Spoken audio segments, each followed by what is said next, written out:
Të gjithë e njohin në Bulqiz Gëzim Qyshkekun, pasi ato e shef çdo ditë në një nga rrugët e Shupenzës apo ato të Bulqizës dhe Maqellarës. Gëzimi del me shpresën se dikush është në lëvizje dhe mund të hedhë nga xhami i makinës ndonjë kanaçe, pas konsumimit të pijes që mund të ketë patur në të, ku më pas e shet në pikat e skrapit. Me një thes në krah, Gëzimi ecën për disa kilometra çdo ditë nga mëngjesi deri në mbrëmje. Kjo është një ditë rutinë për një 65 vjeçarin, i cili në jetën e tij ka provuar shumë gjëra, që nga puna në minjerë në Bulqizës e deri tek emigrimi në shtetin fqinj të Greqisë. Që më shep në shkruaj, ka 50 vjetë, zemra ime është e plagosme.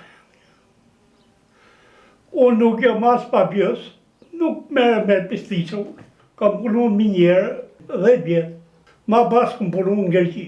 Me leta kam paguaj siguracionin të vëlla, oris, kam gatu si shgje. Si se më shep. Kushtet në të cilat jeton ky 65 vjeçar janë vërtet shumë të rënda.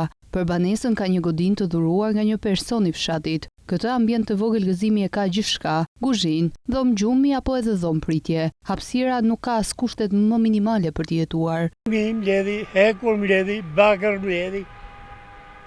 Qa duhesh ti? Nuk duhet që të thot mu njerëzit se je hajdut apo mafjos. Nuk jam mafjos. Unë jetoj me gjesht të balit. Nuk më ka darë. Pa ditë, unë nuk dua hapë votën asnjëri. Unë t'jap votën qati. Që vejo, a e thesi.